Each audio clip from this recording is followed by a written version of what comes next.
Et voici aujourd'hui Mister Jack, un jeu de Bruno Catala et Ludovic Maublanc. C'est un jeu pour 2 joueurs à partir de 9 ans. C'est édité par Hurricane. Alors au niveau matériel, on va d'abord avoir un plateau de jeu qui représente le quartier de Whitechapel, là où va se dérouler l'action du jeu. Ensuite, nous avons 8 petits jetons personnages qui sont recto verso, avec un recto présentant le personnage en éclairé et au verso le personnage en grisé. Ensuite, nous avons des jetons hexagonaux qui représentent soit des réverbères, soit deux bouches d'égout fermées. Ensuite, nous avons deux barrages de police, un jeton spécial marqueur de tour qui représente Big Ben, une carte spéciale pour Jack l'Éventreur, et ensuite nous avons deux paquets de cartes, un paquet de cartes personnages qui reprend les personnages identiques aux jetons que nous avons sur le côté. Il y en a donc 8, ainsi qu'un paquet de cartes Alibi qui reprend aussi les personnages. Nous sommes en 1888 et dans le quartier de Whitechapel, Jack a frappé en faisant des meurtres et donc la fine fleur des enquêteurs de l'époque se retrouve dans le quartier pour essayer d'attraper Jack. Malheureusement, il est assez intelligent, ou heureusement pour lui, il a réussi à prendre l'identité d'un des personnages enquêteurs qui se trouve dans le quartier. Un des joueurs va donc jouer les enquêteurs et l'autre joueur va jouer Jack qui tente d'essayer de s'échapper du quartier de Whitechapel sans se faire repérer par son adversaire. Alors, le joueur qui joue Jack va se placer à l'opposé du plateau de jeu, c'est-à-dire là où la bordure du plateau est de couleur grisée, alors que le joueur qui va jouer les enquêteurs va se placer du côté où le plateau a une bordure dorée. En début de partie, nous allons placer tous les pions sur le plateau de jeu comme c'est indiqué dans la règle. Il y a une petite image explicative qui vous dit où placer chacun des pions du jeu, c'est-à-dire les pions réverbères qui sont placés aux endroits indiqués, ainsi que les pions représentant les égouts fermés, plus les pions personnages du jeu qui sont placés aux endroits indiqués. Nous avons aussi deux barrages de police, un qui est placé en bas à gauche et un en haut à droite. Ensuite, on prend le jeton représentant Big Ben qui est placé sur la première case du compteur de tours ici. Le joueur jouant Jack va prendre la carte Jack, va la placer sur le côté Jack visible et va la disposer devant lui. On prend ensuite le paquet présentant les 8 personnages à dos vert. Sur leur face, il y a la présentation des personnages avec Miss Steadley, John Smith, le sergent Goodley, Sherlock Holmes, John Watson, l'inspecteur Lestrade, Sir William Gull et Jeremy Bert. Ces cartes sont soigneusement mélangées avant d'être placées à côté du plateau de jeu face cachée.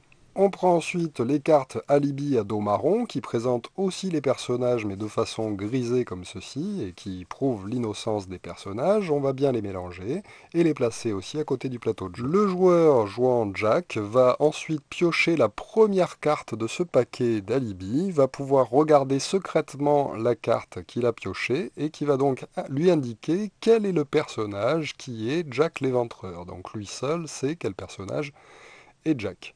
Et il va placer cette carte face cachée devant lui jusqu'à la fin de la partie. Le jeu va se dérouler en 8 tours maximum qui vont être représentés sur le côté du jeu comme ceci. C'est-à-dire qu'à chaque tour on avancera le marqueur Big Ben jusqu'à ce qu'il arrive en haut. Quand il arrive au bout, la partie est terminée, mais elle pourra prendre fin avant si jamais Jack se fait attraper ou qu'il arrive à s'échapper avant la fin de ce temps. Chaque tour va se dérouler comme suit. On va tirer en fait des cartes personnages qui vont être placées face visible. Ensuite, chaque joueur va activer ses personnages jusqu'à ce qu'ils aient tous été activés. Ensuite, on passera à une phase d'appel à témoins où Jack devra annoncer si le personnage Jack est visible ou non par l'enquêteur. Et enfin, on finira par l'extinction de becs de gaz parce que les becs de gaz qui sont sur le jeu vont s'éteindre petit à petit au fur et à mesure du jeu. Alors à chaque tour, on va tirer les 4 personnages du dessus de la pile des personnages et on va les placer face visible à côté du plateau de jeu de façon à ce que les deux joueurs puissent choisir ensuite quel personnage ils désirent activer. Voilà. Alors, à chaque tour, les joueurs vont activer tous les personnages présents dans un ordre prédéterminé par le plateau de jeu et qui va être alternatif. C'est-à-dire qu'au premier tour, eh bien, ce sera l'enquêteur représenté par cette petite carte jaune qui activera un personnage. Ensuite, Jack activera deux personnages consécutivement. Et enfin, l'enquêteur finira en activant le dernier personnage présent.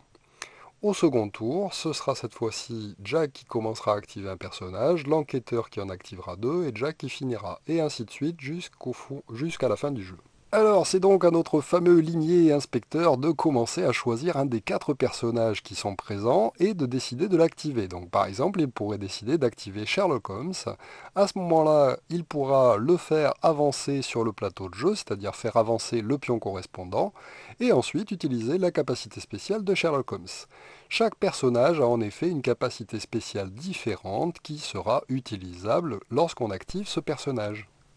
Pour faire un exemple, eh bien je pourrais 1, 2, 3 déplacer Sherlock Holmes de 3 cases puisque je peux le déplacer de 1 à 3 cases et ensuite utiliser son pouvoir spécial qui est de piocher la première carte du paquet Alibi, par exemple comme ceci, de la regarder secrètement et ensuite de la poser face cachée devant soi jusqu'à la fin de la partie. Ça nous permet donc d'innocenter dans sa tête le personnage correspondant, donc c'est sympa pour l'enquêteur. Une fois le personnage activé, je vais le retourner face cachée afin qu'il ne reste plus que les autres choix pour l'autre joueur. Donc nous avons vu au premier tour, maintenant c'est à Jack de choisir d'activer deux personnages consécutivement. Il pourra donc par exemple activer le Dr Watson, le faire bouger, utiliser sa capacité spéciale et le cacher.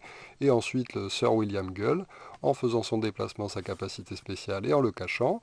Et enfin, il ne restera plus qu'à l'inspecteur à bouger le dernier personnage et à faire son activation aussi avant de le retourner. Ensuite, nous passons à la phase appel à témoins. À ce moment-là, Jack doit obligatoirement dire si le personnage représentant Jack est visible ou invisible. Alors un personnage visible, eh bien c'est tout simplement qu'il se trouve à côté d'un lampadaire. Donc par exemple, pour ce lampadaire-là, eh bien les deux personnages qui se trouvent à côté sont visibles. Par contre, un personnage est invisible si jamais il ne se retrouve à côté d'aucun lampadaire et à côté d'aucun autre personnage. Donc c'est le cas ici de William Gull, qui n'est entouré par aucun personnage et aucun lampadaire. Donc celui-ci est invisible. Pour ces deux personnages-là, par contre, qui se trouvent l'un à côté de l'autre, eh bien ils se voient quand même dans le noir l'un l'autre, et donc les deux sont considérés comme étant visibles, même s'il n'y a pas de lampadaire allumé à côté d'eux.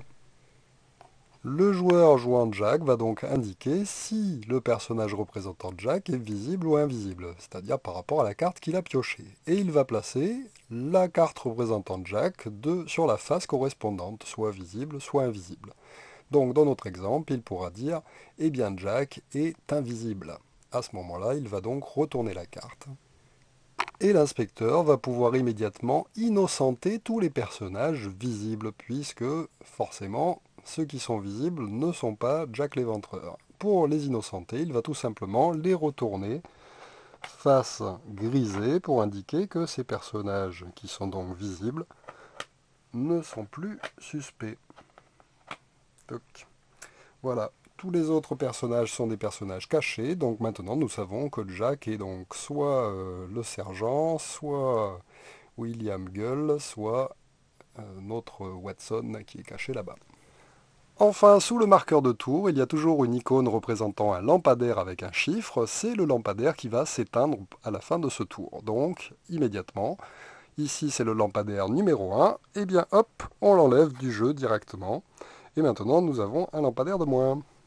Le tour étant terminé, on avance le marqueur de temps d'une case. Ensuite, on va défausser les cartes personnages que nous avons utilisées pour le tour précédent et on va tirer les nouvelles cartes personnages qui restent. Comme il n'y en a que 8, eh bien, nous n'avons plus que les 4 autres personnages à prendre. Et ensuite, les joueurs vont les activer de la même façon. Nous avons vu qu'au tour 2, ce sera Jack qui va commencer à choisir un personnage. Ensuite, l'inspecteur qui en jouera 2. Et enfin, Jack qui jouera le dernier. À la fin du tour, Jack devra toujours annoncer si le personnage représentant Jack est visible ou invisible. Ensuite, on pourra défausser les cartes qui ont été utilisées. Et lorsqu'on a déjà utilisé tous les personnages, à ce moment-là, on va remélanger toute cette pile de carte personnage avant de la remettre à disposition pour le prochain tour. Il faudra bien sûr ne pas oublier d'éteindre le réverbère qui est désigné sur le marqueur de score avant de faire progresser celui-ci d'une case. Petite précision sur les lampadaires, il n'y a que sur les 4 premiers tours de jeu qu'un lampadaire va s'éteindre. À partir du 5e tour de jeu, il n'y a plus de lampadaire s'éteignant, il n'y a pas d'autres lampadaires numérotés de toute façon. Il y a 3 manières différentes de terminer le jeu. La première, c'est si le joueur qui représente Jack arrive à faire sortir son pion par une des 4 extrémités du plateau de jeu, il remporte directement la partie. Il y a plusieurs conditions à cela. Il ne faut pas qu'il y ait de barrage de police. À ce moment-là, les barrages de police bloquent l'entrée et empêchent le joueur de partir. Et pour pouvoir s'enfuir du quartier, Jack devra forcément être invisible. La carte donc représentant Jack devra être placée sur cette face-là lors du tour où il sort du jeu. Si jamais il est sur cette face-là, il lui est interdit en fait de quitter le quartier.